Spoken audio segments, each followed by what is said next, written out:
अरे गौतम. अरे फुटाणे साहेब नमस्कार. नमस्कार नमस्कार. आज काय मासा बिसा पकडायला आलात काय?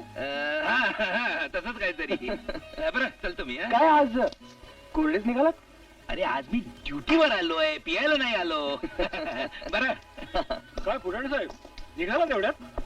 मालक मालक बरं ऐका, इकडे कोणतरी परदेशी माणूस आला होता. नाही. पण परदेशी म्हणजे तो पोर्चुगीज माणूस आहे, घारे डोळे, वाढलेली दाढी, उंच, आणि हो त्याच्या बरोबर एक फ्रेंच मुलगी पण आहे. कधी इकडे आले ना मला कळवा हा, विसरू नका. हो, हो, हो. हा. बरं. अच्छा.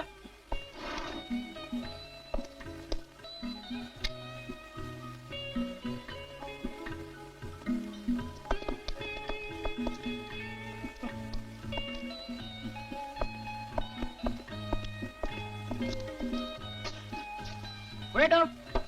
Yes sir. Scotch with soda, make it large. Yes sir.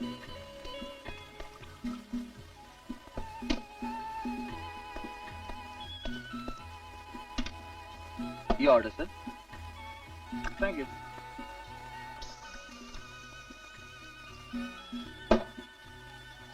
Wait a minute.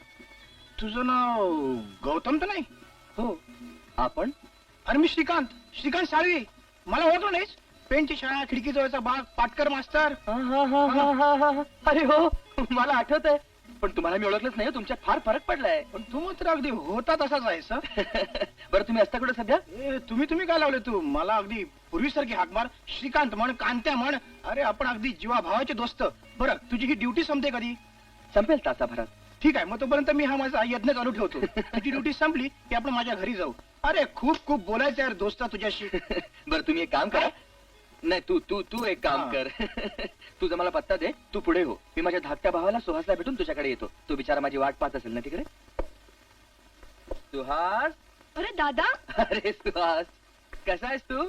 तसा ठीक आहे रे, पण दादा हा मला फार कंटाळा येतो इथे. हा असं अजिबात म्हणायचं नाही. हा तुला लवकर बरं व्हायचंय हो की नाही? तुला खूप फिरायचं आहे. मग आपल्याला बागेत जायचंय, आणि मग समुद्रावर जायचंय, आणि पोहायचंय, ताजमहाल पाहायचाय, कुतुब मिनार पाहायचाय, सगळं करायचंय. मग आता कंटाळा करून चालायचं नाही. दादा मला तुझ्याकडे घेऊन जा ना.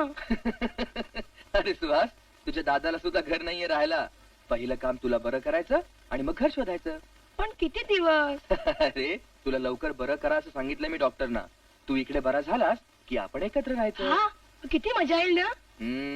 मग आता कंटाळा नाही करायचा. हा एकदम मजेत राहायचं. ही बघ तुला पुस्तक आणलेत मी वाचायला, आणि हा खाऊ. आणलंस?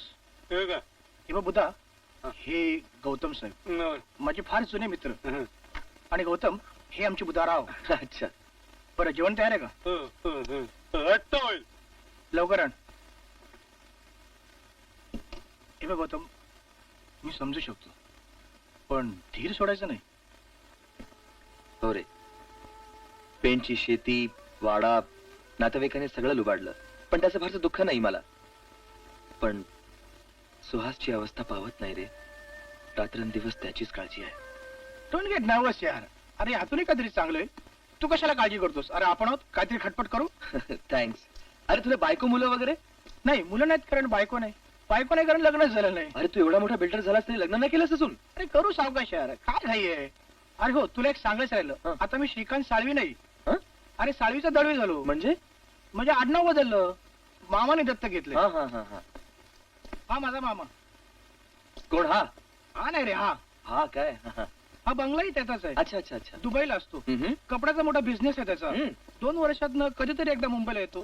एखाद दुसरा देश राहतो. बर. मग मद्रास, कानपूर, कलकत्ता असं करत हे चक्रीवादळ हं. परत दुबईला जातो. अच्छा. मी स्वतः दिल्लीत असतो. आम्ही दोघं मुंबईत आलो ना हा. का इथेच राहतो. अच्छा. आमचा जो बुधा आहे हं. तो या बंगल्याची देखभाल करतो. अच्छा. तू बस रे. हो बसतो ना. तू कुठे राहतोस? मी परमिट रूमच्या बिल्डिंगच्या गच्चीवर. काय सांगतोस? मग तू इथे खाणार आहात? अरे भाडं द्यायला माझ्याजवळ पैसे नाहीयेत. ए वेड्या, भाडं कसलं देतोयस? एक पैही द्यायची नाही. तुझी राहायची सोय होईल, बुधालाही सोबत मिळेल, आणि मुख्य म्हणजे हा बंगलाही वापरात राहील. खरं सांगतेस तू? गौतम, आपण लहानपणाचे मित्र. तेव्हा माझी परिस्थिती वाईट होती. तुम्हाला किती मदत केली हे जरा आठव. आज तुझी परिस्थिती ढासळली. तुला मदत करणं ही माझं कर्तव्य समजतो. थँक्स. अरे मी माझ्या धाकट्या भावाला सुहासला इथे आणून ठेवू, चालेल? गौतम, तुझ्या भावना मी समजू शकतो, पण तुझी ड्युटी ही अशी, दिवसा किंवा रात्री कधीही कामावर जा. एवढ्या मोठ्या बंगल्यात तो एकटा पडेल, आणि मुख्य म्हणजे इथून त्याला हॉस्पिटलमध्ये घेऊन जायचं म्हणजे खर्चाचा काय नाही रे, पण त्याला त्रास केवढा होईल. येस, तू म्हणतोस ते खरं आहे. श्रीकांत, अजून एक म्हणजे हो, बोल ना, बोल.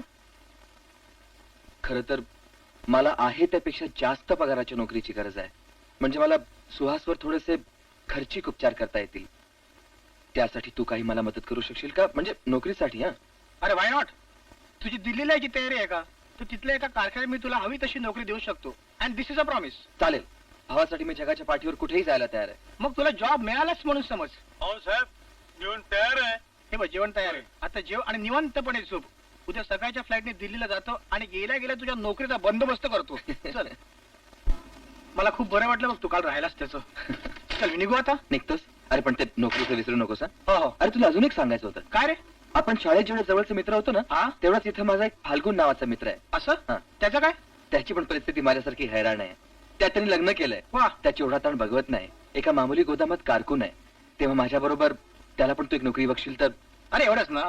That's not difficult. चल, मी निघू आता. निघ. बाय द वे, त्याचं नाव काय म्हणालास तू? फाल्गुन. काय करते काय तू? हा तुमचा स्टो. त्याच्यावर रॉकेल होता, काडी लावा आणि पेटवा. म्हणजे मी सुटले आणि तुम्ही पण सुटलाच. तू गडबडीने चुकीचं बोललीस काय? तुला स्टोव मध्ये रॉकेल होता आणि काडी लावा असं म्हणायचं असेल. स्टो मध्ये नाही हो, नाही. स्टोवर हा. चितेवर होतात ना तसं. कमाल झाली तुझी. स्टोव कुठे, चिता कुठे, काहीतरी. अहो, 2 दिवस झाले तुमच्या मागे लागले की त्या बर्नरचं काय झालं ते बघा म्हणून. हा. 2 दिवस शेजाऱ्यांचा स्टो आणला. 4 दिवस आणखी तसाच आणायचा, त्यात काय बिघडलं? अहो, लाज नाही वाटत तुम्हाला सांगायला? लाज कशी वाटायची तुझ्यात?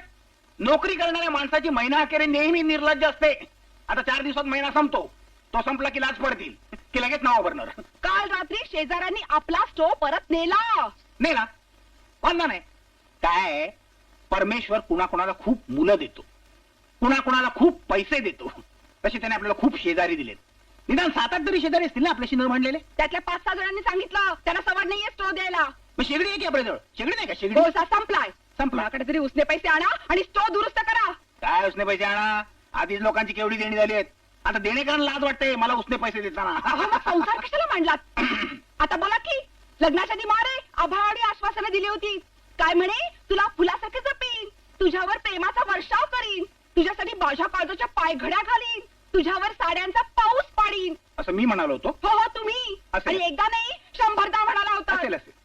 काय, दारूचा घोट घेतल्यानंतर आणि लग्नाचा घोट घ्यायच्या आधी पुरुषाच्या आपल्या जिभेवर कधीच ताबा राहत नाही. असेल असेल, मी म्हणालो असेल. अहो, इतके शांतपणे बोलाल तुम्हाला काहीच कसं वाटत नाही. अरे? मीच बुरखा म्हणून तुमच्यावर भाळले आणि फसले तुमच्या जाळ्यात. मलाही तसंच वाटतंय.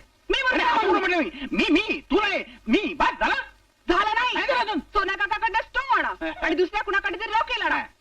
काय? कोण मी? हो हो, तुम्हीच.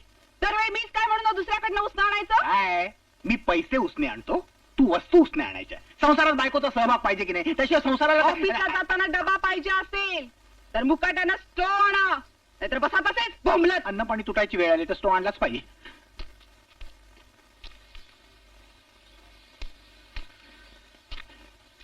नमस्ते सोन्या काकू. नमस्ते. काहीतरी उसणं हवं असेल तुम्हाला. अरे वा, बरोबर ओळखलं. तुमचं डोकं म्हणजे खरोखर अगदी बरं. सकाळी उठल्याबरोबर मेली उसण्यापासून सुरुवात. अहो, काहीतरी अडचण आली असेल. तुम्ही बोलू नका मध्ये मध्ये. हा शेजार म्हणजे नुसता छळवा नाही, काय उसणं मागतील याचा भरोसा नाही. हं? ढुंगणाचं सुद्धा सोडून मागतील. नाही नाही, सोडून नाही मागला, पण तो सोडून ठेवला असेल तर गोष्ट वेगळी. नारळाच्या बकला एवढं तोंड करून बोलायला शरम नाही वाटत तुम्हाला? काय हवंय? स्टो काय, सकाळीच बर्नर बिघडला. सकाळचा चहा सुद्धा झाला नाही हो अजून. चहा वाटतं. थापा मारू नका. तुमची बायको गेले 2 दिवस शेजाऱ्याचा स्टो उसना मागत फिरते, माहित आहे मला. तुम्हाला माहिती आहे काय? नाही बडबड बंद करा हो. नाही, बडबड बंद करतो, पण स्टो दिला असता तर जरा. हा, आता न देऊन सांगते कोणाला. थँक्यू. इतकी छळताय ना, ते गेल्या जन्मी आमचे जावई होता वाटतं. काय कल्पना नाही मला, पण शक्यता आहे. फाल्गुनराव, अहो बातमी वाचलीत का? कसली बातमी? अहो, बैरूत मध्ये काल 6 बॉम्बस्फोट झाले. ते नेहमी होतात हो तसे. अहो, कंडिशन सिरियस आहे. काकूंची मी जगाच्या कंडिशन बद्दल बोलतो. हा जगाची अहो दक्षिण आफ्रिकेच्या प्रश्नामुळे मला झोप लागत नाही. अला? श्रीलंकेच्या बातमीमुळे मला वामकुक्षी सुद्धा घेता येत नाही. हो पण बाजारात भाजी महाग झाली तर त्याचं यांना काही वाटत नाही. अगे तो काल स्वच्छ केलेलं आहे, त्याच्यावर डाग पाडू नका. आता मी अर्धा भरलेला आहे, संध्याकाळी आणताना पूर्ण भरून द्या. पूर्ण कशा करता म्हणून द्यायचा? तो वापरण्याचं व्याज म्हणून. सोन्या काकू, तुम्ही रॉकेल सकट स्टोव दिलात हे खरोखरच तुमचे उपकार. तर रॉकेलसाठी मला दुसरं घर बघावं लागलं असतं. तुमचे आभार कसे मानावेत हेच मला कळत नाही. कसले मानताय? शेजार धर्म म्हटलं म्हणजे तुम्ही मध्ये मध्ये बोलू नका हो. हो. ते माझे आभार मानतायत. संध्याकाळी